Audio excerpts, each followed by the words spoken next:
Hi hello నమస్తే. ఒక మంచి బడ్జెట్ హౌస్ కొనాలనుకుంటున్నారా? అది కూడా G+1 హౌస్. సో ఎగ్జాక్ట్లీ ఈ ప్రాపర్టీ మీకోసమే. ఈ హౌస్ యొక్క లొకాలిటీ వచ్చేసి నాదర్గుల్ నియర్ MVSR కాలేజ్ దగ్గర ఉంది. ఈ ప్రాపర్టీ యొక్క టైప్ వచ్చేసి మనకి G+1 ఇండిపెండెంట్ హౌస్. ఇది ఈ హౌస్ 100 స్క్వేర్ యార్డ్స్లో ఉండడం జరిగింది. ఈ హౌస్ నుంచి నియర్ బై మంచి అమ్యూనిటీస్ కూడా ఉన్నాయి. స్కూల్స్ వచ్చేసి మనకి Shri Vamshidhara high school, Vignan school, అలానే mount Carmel schools just 5 to 10 minutes ట్రావెలింగ్లోనే అవైలబుల్ ఉన్నాయి. అలానే కాలేజెస్ వచ్చేసి మనకి MVSR engineering college, Spoorthi engineering college, Avanthika engineering కాలేజ్లో జస్ట్ 5 to 10 minutes ట్రావెలింగ్లోనే అవైలబుల్ ఉంటాయి. అలానే హాస్పిటల్స్ వచ్చేసి మనకు Pratyusha hospital, Shri Raghavendra hospital, metro hospital, అలానే బృంగి హాస్పిటల్ కూడా నియర్ బై ఉంటాయి. సో ఈ హౌస్, ఈ ప్రాపర్టీ గురించి మరిన్ని డీటెయిల్స్ తెలుసుకోవడానికి ఈ వీడియోని పూర్తిగా చూసేయండి.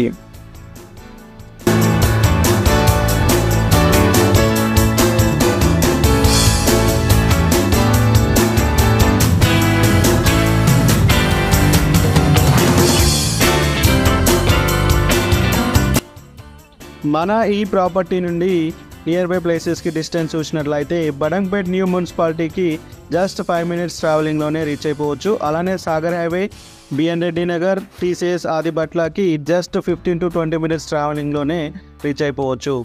ఈ హౌస్ మంచి లగ్జరీ లుక్తో వస్తుంది, మంచి డిజైన్తో వస్తుంది. ఇన్సైడ్ కానీ అవుట్ సైడ్ కానీ చాలా బాగా అట్రాక్టివ్గా ఉంది. సో ఈ హౌస్కి వితౌట్ ఇంటీరియరే ఇంత బాగా వచ్చిందంటే విత్ ఇంటీరియర్ విత్ ఫర్నిచర్తోని ఎక్సలెంట్గా మంచి అంబియన్స్తోని మస్తు రాయల్ లుక్తో వస్తుంది హౌస్.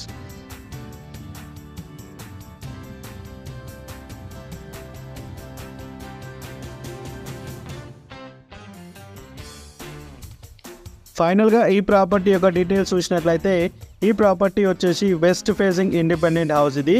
సో ఈ హౌస్ 100 స్క్వేర్ యార్డ్స్లో ఉండడం జరిగింది. అలానే ఈ హౌస్ యొక్క డైమెన్షన్స్ చూసినట్లయితే 18x50 డైమెన్షన్స్తోనే వస్తుంది ఈ హౌస్. సో ఫైనల్గా ఈ ప్రాపర్టీ, ఈ G+1 యొక్క ప్రాపర్టీకి కోట్ చేస్తున్న ప్రైస్ వచ్చేసి 75 lakhs. So purely negotiable price ఇది. మనం సిట్టింగ్లో కూర్చుంటే ఇంకొద్దిగా తగ్గుతుంది. సో ఈ ప్రాపర్టీ మీకు నచ్చినట్లయితే ఈ కనిపిస్తున్న ఈ నెంబర్కి వెంటనే కాల్ చేయండి. ఇలాంటి మరిన్ని జెన్యూన్ ప్రాపర్టీ వీడియోస్ కోసం మా ఛానల్ని సబ్స్క్రైబ్ చేసుకోండి, మా వీడియోస్ని లైక్ చేయండి, షేర్ చేయండి. Thank you. జై హింద్, జై భారత్.